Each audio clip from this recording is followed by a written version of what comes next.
soir, près de 5 milliards en aide gouvernementale versée à des personnes non admissibles durant la pandémie. Les 27 milliards supplémentaires doivent être examinés par l'Agence du revenu du Canada. La vérificatrice générale Karen Hogan nous présente ses 2 derniers rapports. Des millions de doses de vaccins gaspillées par Ottawa. L'analyse des politologues Geneviève Tellier et Daniel Bélan. Et les attentes sont grandes à l'ouverture de la COP15 sur la biodiversité à Montréal. Le ministre de l'Environnement, Stephen Guilbeault, est avec nous.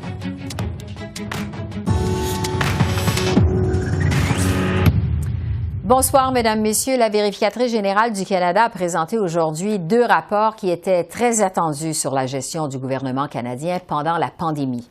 Dans son premier rapport, Karen Hogan révèle que 4,6 milliards de dollars en prestations d'aide gouvernementale ont été versés à des personnes qui n'y étaient pas admissibles. Au total, la vérificatrice estime que 27 milliards en aide pandémique devront être examinés par l'Agence du revenu du Canada.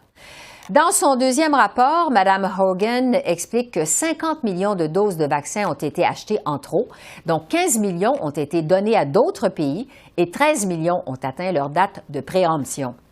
Voici la réaction de la ministre du Revenu, suivie de celle du lieutenant du Québec des conservateurs.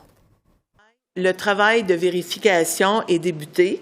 Les lettres ont été envoyées. On va vraiment supporter les Canadiens. On l'a dit, il n'y aurait pas de pénalité, il n'y aura pas d'intérêt. On veut récupérer les sommes, on va récupérer les sommes. Les contribuables qui ont volontairement fraudé le gouvernement du Canada, c'est une chose. Les gens qui, de façon non intentionnelle, pensaient qu'ils avaient le droit aux sommes, c'est autre chose. Donc, c'est pour ça que la problématique qu'on a, c'est de faire la différence entre ceux qui ont fraudé et ceux qui ont, de façon involontaire, demandé la PCU, par exemple, en pensant qu'ils avaient droit. Ça, c'est du cas par cas, c'est très compliqué. Pour nous, à partir du moment où on a des cas clairement identifiés de personnes qui ont fraudé, qui ont délibérément demandé de la PCU, qui ont les moyens de rembourser, le gouvernement devrait faire le maximum pour avoir son remboursement. Et pour discuter de ces 2 nouveaux rapports, je retrouve Karen Hogan, vérificatrice générale du Canada. Bonsoir, Mme Hogan. Bonsoir. On va commencer par l'aide versée par le gouvernement à des personnes qui n'étaient pas admissibles. Donc, les sommes sont très importantes, au moins 4,6 milliards. Il y a aussi 27 milliards de dépenses qui seront à examiner, selon vous. Qu'est-ce qui explique l'ampleur de ces sommes mal investies par le gouvernement? C'était quoi le fond du problème? Alors, on a regardé dans cette 6 programmes aux contribuables et un programme à des entreprises d'aide durant la pandémie. Et nous avons constaté, à cause de la décision au début de la pandémie de limiter les contrôles au préalable des paiements, qu'il y avait un risque, que le gouvernement était au courant d'eux, qu'il y aurait beaucoup de paiements qui auraient été à des individus ou des entreprises qui étaient inéligibles. Et ce que nous avons constaté, c'est qu'il y a environ 4,6 milliards de dollars qui ont été payés à des individuels qui sont inadmissibles. Et on estime aussi au moins 27,4 milliards de dollars qui ont été payés à des contribuables ou des entreprises qui doivent avoir un suivi plus accru du gouvernement. Bon. Vous constatez aussi que le gouvernement fédéral risque de manquer de temps pour recouvrer les milliards de prestations qui ont été payées en trop pendant la pandémie, malgré ce que vient de dire la ministre Leboutillier. Pourquoi Ottawa pourrait manquer de temps, justement? Dans les lois qui existent en ce moment, il y a un délai. Le gouvernement, pour la plupart des programmes de prestations pour des contribuables, a environ 36 mois pour identifier si un paiement a été fait à quelqu'un qui n'est pas éligible. Pour les entreprises, c'est un petit peu plus différent, mais c'est entre 36 à 48 mois. Et c'est pour cela que nous recommandons au gouvernement de faire un suivi dès maintenant, plus accru. Et ils ont besoin de faire plus de paiements, de vérification post-paiement pour identifier les montants qui sont inéligibles. Oui, parce que, comme vous dites, le temps presse, finalement, parce qu'il y a des délais. Vous concluez aussi, Mme Hogan, que les efforts de l'Agence du revenu du Canada pour recouvrer l'argent perçu en trop ont été limités par, donc, l'Agence du revenu. Qu'est-ce que vous voulez dire par là? En ce moment, l'Agence de la revenu du Canada ont mis des délais dans leur plan de vérification de post-paiement.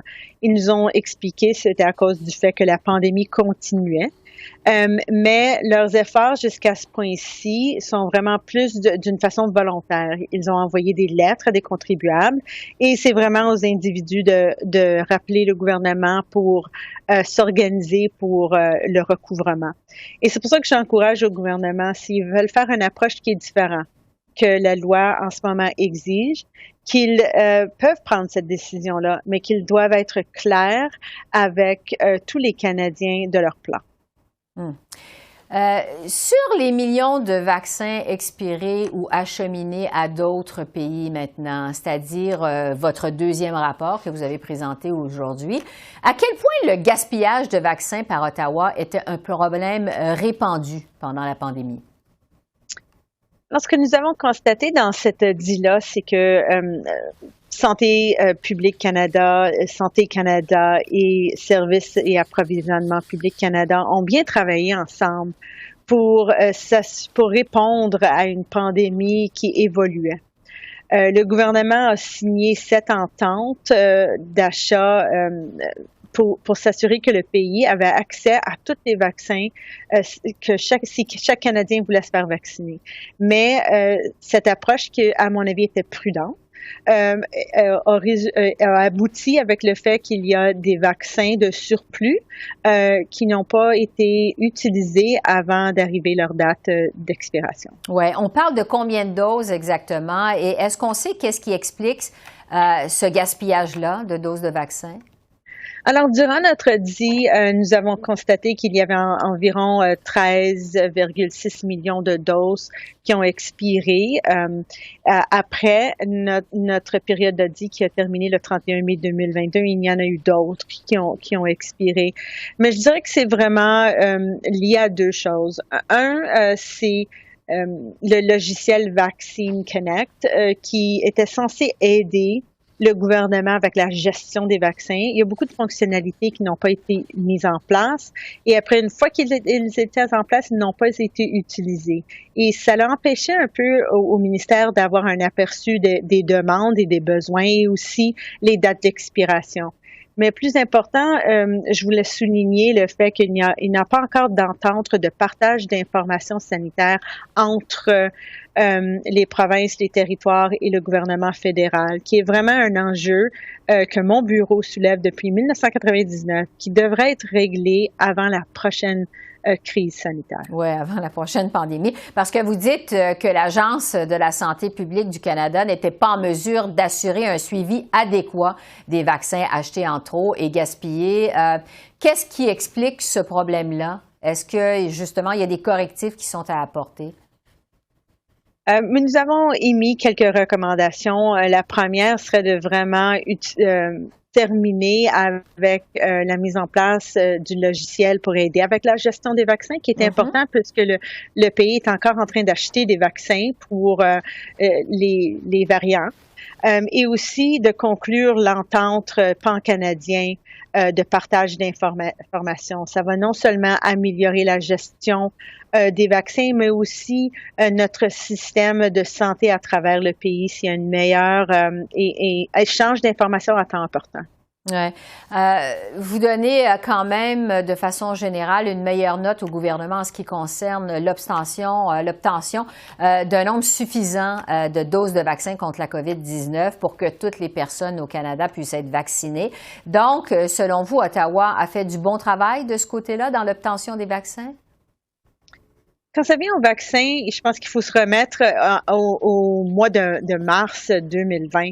Il y avait toute une course pour savoir quelle société pharmaceutique serait en mesure d'émettre un vaccin, quel vaccin serait accepté ici au Canada pour l'utilisation. Toute cette incertitude-là, le gouvernement a pris des mesures pour s'assurer que chaque Canadien qui voulait se faire vacciner avait accès à un vaccin. Et de ce côté-là, c'était un succès. Mais c'est vraiment la gestion du stockage après où il y a de l'amélioration. Ouais. Vos deux rapports, en terminant, Mme Hogan, sur la gestion de la pandémie par le gouvernement canadien, évidemment, étaient très attendus. Qu'est-ce que vous souhaitez qu'on retienne de vos deux rapports déposés aujourd'hui? Je pense que la chose que je voudrais que les Canadiens se souviennent, c'est que chaque personne qui voulait avoir accès à un vaccin avait accès. Les personnes qui ont été, et les entreprises, les personnes et les contribuables, les entreprises qui ont été le plus touchées par la pandémie ont reçu un appui, un soutien financier qu'ils avaient de besoin. Maintenant, c'est le gouvernement qui doit faire le travail difficile d'identifier tous les contribuables et les entreprises qui ne sont pas admissibles à ces paiements et de prendre une décision s'ils veulent renoncer à recouvrer ou s'ils veulent aller de l'avant et faire le recouvrement. Karen Hogan, vérificatrice générale du Canada, merci beaucoup. Merci. C'est moi qui vous remercie.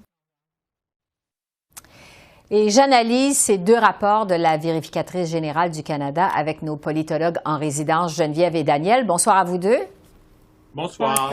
Donc, des millions de doses de vaccins contre la COVID-19 gaspillées par Ottawa pendant la pandémie. En même temps, la pression était évidemment énorme pour que le gouvernement fédéral conclue le plus d'ententes possible avec différentes compagnies pharmaceutiques pour obtenir des vaccins le plus rapidement possible. Geneviève, je vous demanderais d'abord, est-ce que c'est embarrassant pour le gouvernement Trudeau ou si c'était tout simplement ce qu'il y avait de mieux à faire dans les circonstances? Oui, j'irais avec la deuxième explication. C'était ce qu'il y avait de mieux à faire. Puis rappelez-vous, dans le temps de la pandémie, la COVID, au début, on disait il n'y a pas assez de vaccins, il n'y a pas assez de vaccins. On poussait le gouvernement à négocier rapidement. Puis c'est effectivement ça qui est arrivé, c'est qu'en négociant rapidement, ben des fois, on en commande plus que ce qu'on en a besoin. Puis après, qu'est-ce qu'on fait avec tous ces vaccins-là? Là où on peut se poser un peu des questions, c'est qu'est-ce que le gouvernement aurait dû faire une fois qu'il savait qu'il avait des surplus considérables? Est-ce qu'il aurait dû lancer une campagne de vaccination auprès de la population pour accélérer le rythme? On sait que les gens ne sont pas tellement vaccinés actuellement. Est-ce qu'il aurait dû donner les doses à l'étranger? On a beaucoup parlé de la sous-capacité ou enfin du faible nombre de vaccins disponibles dans plusieurs pays moins favorisés que le Canada. Et là, on pourrait se poser la question, mais je pense que la plupart des gens vont dire oui, mais c'est mieux d'en avoir trop que pas assez. Mm-hmm. Puis c'est ça qui va sans doute aider le gouvernement. Daniel, sur les surplus de vaccins, qu'est-ce que vous en pensez? Oui, je suis d'accord avec Geneviève. Écoutez, le Canada, le gouvernement fédéral avait commandé trop de vaccins. On savait que c'était plus que ce qu'on avait besoin à l'époque, mais il y avait quand même l'idée qu'il y avait de l'incertitude au sujet de la disponibilité de ces vaccins-là. Est-ce qu'on était pour les recevoir et quand? Alors, on en a commandé trop et finalement, on ne les a pas tous utilisés. On aurait pu, c'est vrai, envoyer plus de surplus aux pays pauvres, aux pays du Sud, par exemple. Donc, des choses qu'on pourrait faire mieux à l'avenir, mais en général, c'est mieux de commander trop de vaccins que pas assez. Mm-hmm. Oui, c'est ça. Allons-y avec le deuxième rapport de la vérificatrice générale qui examine l'aide du gouvernement pendant la pandémie. Donc, 4,6 milliards versés à des personnes qui étaient non admissibles. En plus, il y a 27 milliards à examiner. Geneviève, là, par contre, est-ce que cette histoire, ça risque de hanter les libéraux, vous pensez? Oui, et dans deux sens. Le premier sens, c'est effectivement ce que vous faites tous les efforts nécessaires pour aller chercher les sommes qui ont été données, qui n'auraient pas dû être données. Et donc, ça, le gouvernement devrait avoir les outils pour le faire, devrait être capable de le faire. Et s'il ne le fait pas, ça va être effectivement un problème.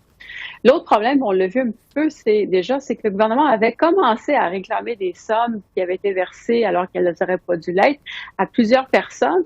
Et ça l'a un peu mal passé dans la population. C'est-à-dire, c'est des gens qui étaient tout juste à la limite de pouvoir obtenir ces sommes, qui avaient quand même dû passer à travers la COVID. C'était difficile, il y avait besoin d'argent. Et là, on va chercher un peu sur la sensibilité publique. C'est-à-dire, oui, ça n'aurait pas dû être versé, mais en même temps, est-ce que c'est pas injuste d'aller rechercher ces sommes-là auprès de gens qui en auraient besoin, là?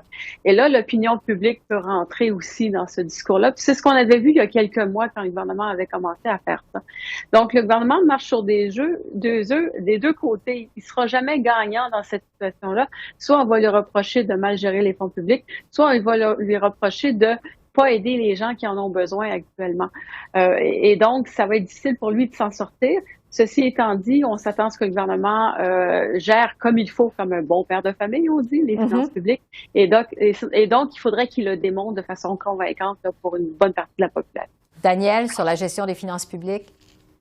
Oui, bon, c'est la façon dont les politiques comme la PCU ont été conçues. On savait qu'il y aurait des gens qui vraiment demanderaient de recevoir de l'argent, qui poseraient leur candidature et puis qui recevraient des chèques par erreur. Et donc, il y aurait aussi de la corruption ou des gens de la fraude. Donc, je pense que quand on fait une grosse omelette, on casse des œufs, beaucoup d'œufs, et dans ce cas-là, ça s'est pas produit. Mais en même temps, je pense que la vérificatrice générale elle reconnaît que le gouvernement fédéral a agi très rapidement. On était dans une situation économique vraiment dramatique au début du printemps 2020, et il fallait agir très vite, et on le fait avec la PCU et d'autres mesures. Mais évidemment, l'envers de la médaille, c'est que quand on va très vite et qu'on conçoit des programmes en quelques jours, au moins quelques semaines, il y a des erreurs qui se produisent et il y a une sorte d'imprécision dans la façon dont les populations sont ciblées. Ouais. Et puis, on l'a vu avec les PCU et d'autres programmes. Oui, on échappe, comme on dit. Ça fait le tour des deux rapports de la VG qui ont été déposés aujourd'hui. L'autre gros dossier cette semaine à Ottawa, c'est les amendements des libéraux au projet de loi C-21 sur le contrôle des armes à feu. Des amendements qui arrivent à la dernière minute. Geneviève, d'abord, qu'est-ce que vous pensez du travail de communication du gouvernement Trudeau dans ce dossier-là, surtout avec des amendements qui sont comme ça présentés à la dernière minute et qui auraient pour effet d'interdire certains fusils de chasse? Alors, encore une fois, le gouvernement a un problème de communication, n'est pas capable de clarifier sa pensée, puis n'est pas capable de la communiquer. Et on a toujours l'impression avec ce gouvernement-là le gouvernement prend les meilleures décisions possibles et n'est pas obligé de se justifier auprès de la population. Puis malheureusement, c'est pas comme ça que ça marche. C'est pas comme ça que ça marche avec un gouvernement majoritaire, mais encore moins avec un gouvernement minoritaire. Et je peux pas concevoir qu'en matière d'armes à feu, ça fait des siècles, je ne peux même pas dire ça fait des années, ça fait des siècles qu'on en parle, qu'on n'arrive pas à mieux articuler le message puis arriver finalement avec une ligne de conduite claire. Ça aurait dû être fait au début du dépôt du projet de loi. Je vois pas ce qui a changé depuis quelques mois là pour qu'on arrive à faire des amendements. On le sait, il y a une chasse gardée des chasseurs. Les chasseurs, c'est des besoins particuliers. Il faut pas les toucher dans ces plates-bandes-là. Le reste fait relativement consensus. Pourquoi est-ce que le gouvernement n'est pas capable de le voir et de l'expliquer puis d'arriver avec une bonne politique? Alors, encore une fois, une mauvaise décision partielle. Je dis pas que tout le projet de loi est mauvais, mais une mauvaise décision du gouvernement. Ouais, Daniel, du côté des conservateurs, on se positionne clairement là, sur le sujet. Les conservateurs ont même cité Carey Price au début de la semaine. Pierre Poilievre semble vouloir faire appel à sa base électorale, comme on dit. Est-ce que ça pourrait se retourner contre les conservateurs? Ben, ça dépend. Dans le cas présent, je pense que ça ne peut pas leur nuire s'ils se contentent de critiquer les changements récents au projet de loi C-21. Mais c'est sûr qu'on on allait trop loin dans cette rhétorique-là en faveur donc d'une approche, disons, plus ouverte pour ce qui est du contrôle des armes à feu, donc un contrôle des armes à feu moins serré. Je pense que ça pourrait se retourner contre eux dans les grandes villes. Donc, c'est un jeu d'équilibriste un peu pour, je pense, les deux grands partis au sujet de cette question-là, parce que oui, les chasseurs sont très bien organisés et il faut pas leur marcher sur les pieds. Et les conservateurs, eux, je pense, vont, dans leur cas, doivent faire attention de ne pas pousser la rhétorique trop loin au niveau de la protection des droits des propriétaires d'armes à feu, parce que il y a quand même une majorité de Canadiens qui est en faveur d'un contrôle assez strict des armes à feu. Donc, il faut trouver un équilibre ici. Oui, il nous reste à peine 30 secondes. Je veux vous entendre en terminant. Geneviève, je finis avec vous sur les rumeurs qui entourent le ministre François-Philippe Champagne. Certains le voient faire le saut sur la scène provinciale et se présenter à la chefferie du Parti libéral du Québec. Est-ce que ça vous semble plausible, Geneviève? Plus ou moins, j'avais toujours l'impression que M. Champagne était intéressé par la politique fédérale. Il n'y a pas vraiment de lien sur la scène provinciale. Ce serait une surprise de le voir arriver sur la scène provinciale. Ceci étant dit, il y en a d'autres qui l'ont fait avant lui. Je pense à Jean Charest. Peut-être mais ce serait intéressant si effectivement les rumeurs s'amplifient. Ce serait intéressant parce que ça voudrait sans doute dire, la possibilité de remplacer Justin Trudeau à court terme n'est pas vraiment là. Donc, qu'est-ce qu'on pourrait faire ailleurs? Ce serait une bonne chose pour M. Champagne. Champagne. Mais en même temps, est-ce que lui est intéressé par le Parti libéral du Québec qui ne va pas très bien? Et donc, est-ce que c'est pas des appels, justement, pour aller chercher une candidature de qualité alors qu'on en a besoin, mais qu'il y a peu de personnes qui répondent présent jusqu'à présent? On va suivre la trajectoire du ministre Champagne. Geneviève et Daniel, merci beaucoup. On se retrouve la semaine prochaine. Très apprécié. Merci, au revoir. Au revoir. La COP15, cette grande rencontre internationale sur la biodiversité, est officiellement lancée à Montréal. La cérémonie d'ouverture s'est déroulée cet après-midi en compagnie des premiers ministres du Canada et du Québec, Justin Trudeau et François Legault, ainsi que du secrétaire général des Nations unies, Antonio Guterres.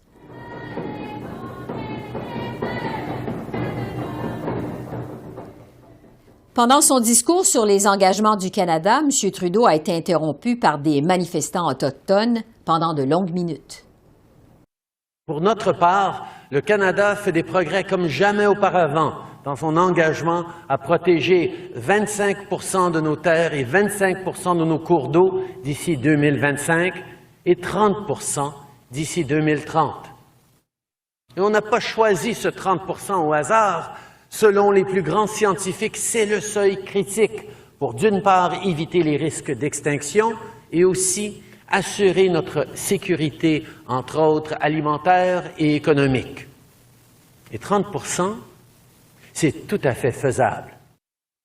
Et c'est là-dessus que je retrouve le ministre de l'Environnement, Stephen Guilbeault. Bonsoir, Monsieur le ministre.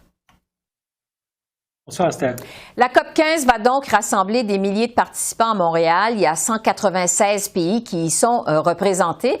Quels sont les objectifs du Canada dans cette COP? Quelles sont vos attentes spécifiques à vous en tant que ministre de l'Environnement du pays?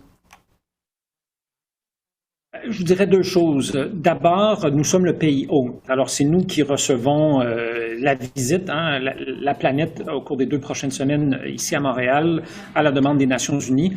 Alors, on a une responsabilité, c'est un grand honneur, mais c'est aussi une grande responsabilité que d'être en quelque sorte un hôte à la hauteur, de nous assurer de travailler avec les pays, avec les Nations unies, pour que nous ayons un accord ambitieux à la fin de ces 2 semaines-là.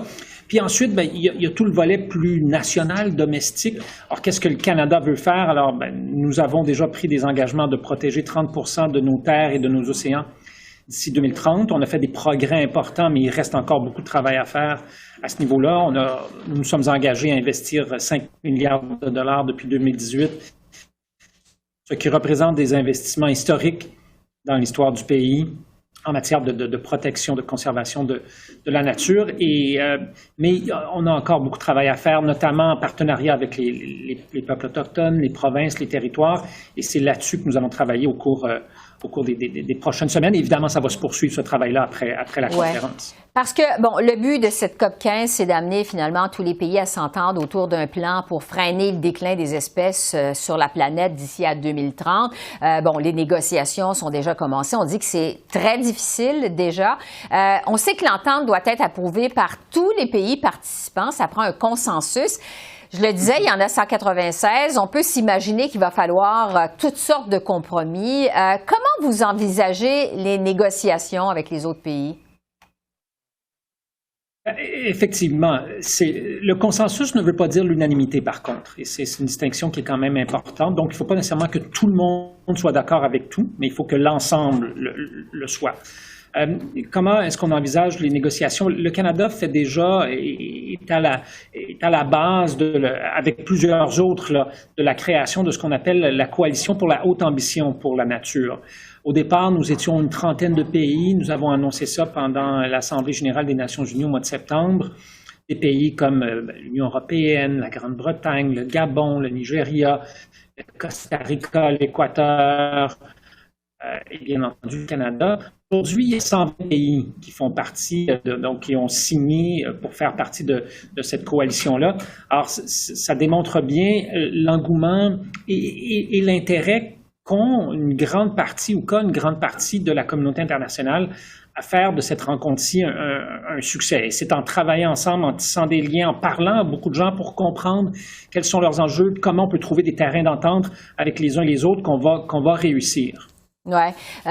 Ça m'amène à vous parler justement du dernier plan stratégique sur la biodiversité, celui de la COP qui s'était déroulé au Japon en 2010. Bon, on avait adopté un plan pour 2010-2020.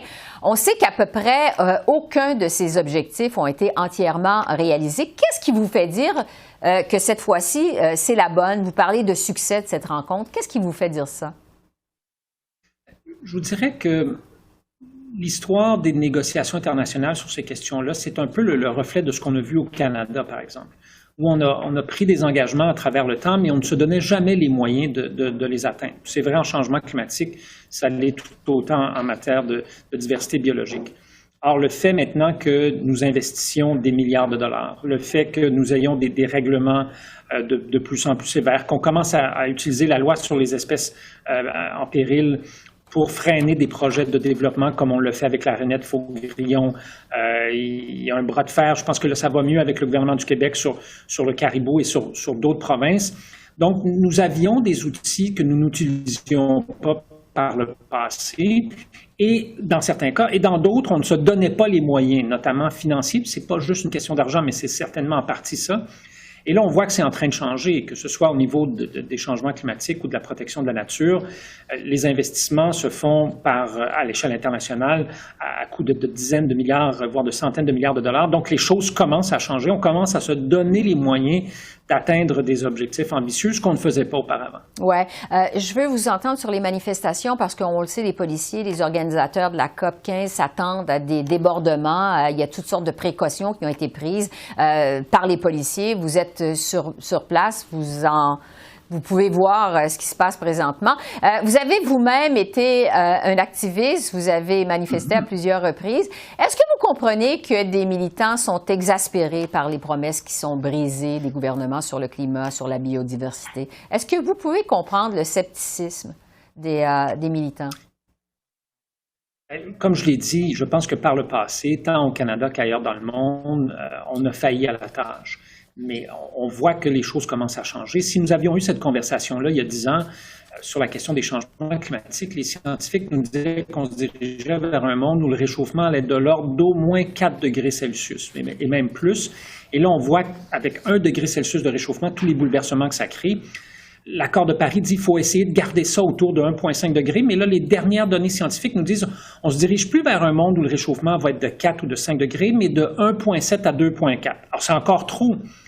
Mais nous avons fait des progrès significatifs au cours des dernières années. Il faut continuer de le faire. Et bien sûr que je comprends la société civile il faut faire attention, hein, la société civile n'est pas toute cynique par rapport à ça. Il y a des manifestations qui vont être faites pour demander au gouvernement d'en faire plus. Et c'est tout à fait légitime. Et j'ai moi-même fait partie et organisé plusieurs de ces manifestations-là pour faire pression. Et cette pression-là, dans une démocratie comme la nôtre, est tout à fait souhaitable et j'en suis ravi. Oui, les négociations, donc, qui vont se poursuivre jusqu'au 19 décembre. Est-ce que vous êtes confiant qu'on va y arriver? Il reste beaucoup de travail à faire. C'est un travail qui va être parfois ardu, mais moi, j'ai confiance qu'on peut arriver à une entente historique ici à Montréal. Évidemment, on va suivre ces travaux de cette COP 15. Stephen Guilbeault, ministre de l'Environnement, merci beaucoup. Merci. Merci, Esther. Au revoir. Et en terminant, on a commémoré les 33 ans de la fusillade à l'école polytechnique cet après-midi à Montréal. 14 faisceaux lumineux ont illuminé le ciel au-dessus du Mont-Royal pour rendre hommage aux 14 victimes de cette tragédie. Une minute de silence a également été observée par les participants à cette cérémonie hautement symbolique. Alors voilà, c'est comme ça qu'on a vu l'essentiel de l'actualité de ce mardi 6 décembre sur la colline parlementaire à Ottawa. Esther Bégin qui vous remercie d'être à l'antenne de CEPAC, la chaîne d'affaires publiques par câble. Je vous souhaite une excellente fin de soirée et je vous dis à demain. Au revoir.